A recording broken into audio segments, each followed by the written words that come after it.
નમસ્તે વિદ્યાર્થી મિત્રો, આજના આપણા વિડિયો લેક્ચરની અંદર આપણે સમજવાનું છે કે કોલેજમાં અભ્યાસ કરતા વિદ્યાર્થી મિત્રો માટે સીબીસીએસ અને એનઈપી આ બંને વસ્તુ શું છે. તમામ વિદ્યાર્થી મિત્રોને આ પ્રશ્ન હશે જ કે અત્યારે અમે જે અભ્યાસ કરી રહ્યા છીએ કે અભ્યાસ અમે પૂરો કરી દીધો છે, તો અમે કયા એજ્યુકેશન પોલિસી હેઠળ અભ્યાસમાં હતા. તો આ માહિતી તમને આ વિડીયોની અંદર મળશે. પહેલાં તો આપણે એ સમજી લઈએ કે સીબીસીએસ એટલે શું, એનું ફૂલ ફોર્મ શું છે. તો સીબીસીએસનું ફૂલ ફોર્મ છે ચોઇસ બેસ્ડ ક્રેડિટ સિસ્ટમ. એવી જ રીતે એનઈપી, તો એનઈપી કે જે હજી હાલમાં જ છેલ્લે ગવર્મેન્ટે આ ન્યૂ એજ્યુકેશન પોલિસી લોન્ચ કરી છે, જેનો અમલ કરાવ્યો છે, તો એનું ફૂલ ફોર્મ છે ન્યૂ નેશનલ એજ્યુકેશન પોલિસી 2020. 2020માં આ એજ્યુકેશન પોલિસી સરકાર દ્વારા જાહેર કરવામાં આવી હતી અને 2023થી આ પોલિસીનો દરેક કોલેજે અમલ કર્યો છે. આગળ આપણે વાત કરીએ એમ કે સાહેબ સીબીસીએસ મોડ શું છે, કયા વિદ્યાર્થી મિત્રો સીબીએસ મોડમાં ગણાય.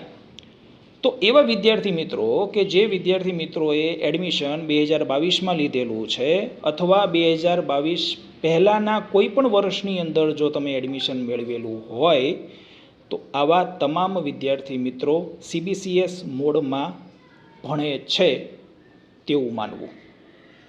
એટલે કે તમે 2022માં એડમિશન લીધું છે અથવા 2021માં, 2019માં, 2015માં, આવા કોઈ પણ વર્ષની અંદર જો તમે એડમિશન મેળવેલું હોય તો તમે સીબીસીએસ મોડમાં અભ્યાસ કરેલો છે કે કરો છો તેવું માનવું.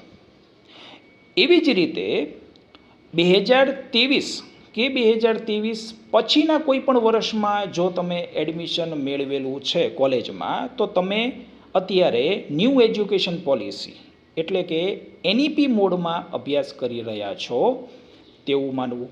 હજી આને આપણે વ્યવસ્થિત સમજીએ તો, સરળ ભાષામાં સમજીએ તો, આ ચાલુ વર્ષમાં એટલે કે 2025-26ના વર્ષમાં જે વિદ્યાર્થી મિત્રોની સેમ 6ની એક્ઝામ પૂરી થઈ ગઈ છે તે સીબીસીએસ મોડમાં હતા, અને જે વિદ્યાર્થી મિત્રો સેમ 4 અને સેમ 2માં અત્યારે હાલના ચાલુ વર્ષમાં અભ્યાસ કરી રહ્યા છે તેઓ ન્યૂ એજ્યુકેશન પોલિસી એટલે કે એનઈપી મોડમાં છે તેવું સમજવું.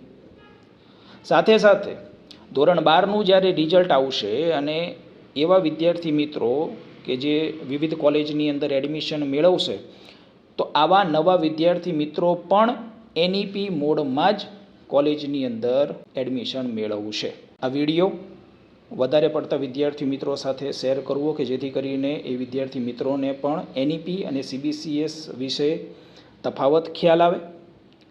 સાથે જ જો આ વિડીયો તમને ગમ્યો હોય તો વિડીયોને લાઈક અવશ્ય કરજો, અને આવા જ અવનવા વિડીયો જોવા માટે અમારી ચેનલને સબસ્ક્રાઈબ જરૂરથી કરજો.